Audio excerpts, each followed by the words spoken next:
एक शहर का बड़ा अमीर आदमी अपने घर में एक लाल चिड़िया लाया। कुछ साल बाद इसका मालिक एक और चिड़िया लाया, इसलिए लाल चिड़िया को पिंजरे से छोड़ा गया था।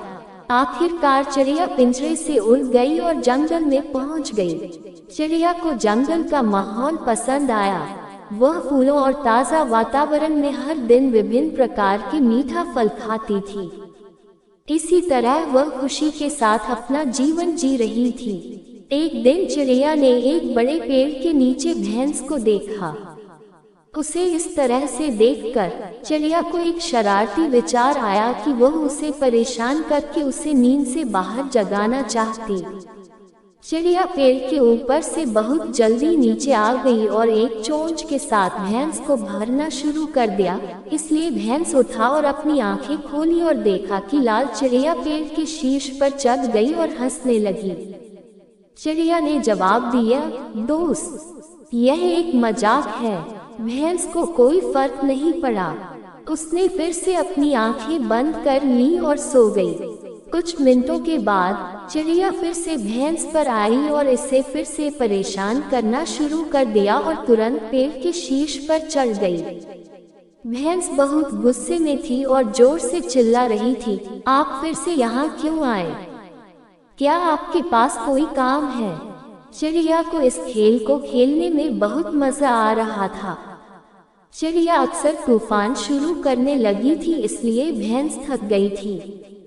ये देखकर चिड़िया ने अधिक मजा किया और एक बार फिर वह जल्दी से नीचे आ गई और भैंस को चोंच से भरना शुरू कर दिया। भैंस बहुत गुस्से में थी। उसने चिड़िया को सबक सिखाने के लिए कुछ योजना बनाई। भैंस एक झील में चली गई और उसके सिर को छोड़कर अपने पूरे शरीर को पानी में डुबो दिया। लाल चिड़िया ये देखकर बहुत खुश थी और सोचा, भैंस मेरे डर से पानी में छिपी हुई थी। वह बहुत हंसी। चिड़िया फिर से वहां गई।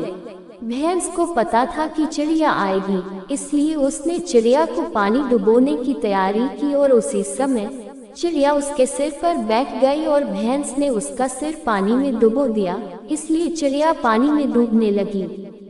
अंत में भैंस को चिड़िया पर दया आई। इसे पानी से बाहर खींचकर जमीन पर रखा। चिड़िया ने भैंस से माफी मांगी। उन्होंने एक बहुत अच्छा सबक सीखा और भैंस ने वहां नृत्य करना शुरू कर दिया और वहां से चले गए।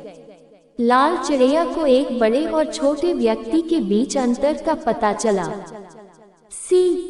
दोस्तों, हम इस कहानी से सीखते हैं कि मजाक की एक सीमा है। यदि आप अपना सम्मान प्राप्त करना चाहते हैं तो आपको उस व्यक्ति का सम्मान करना चाहिए जो सामने है। दोस्तों, अगर आपको ये कहानी किड्स स्टोरी इन हिंदी कैसी लगी वह कमेंट करके जरूर बताएं। ये कहानी चिड़िया और भैंस की कहानी को अपने मित्रों को शेयर जरूर करें ताकि वह भी एक सीख ले। धन्यवाद।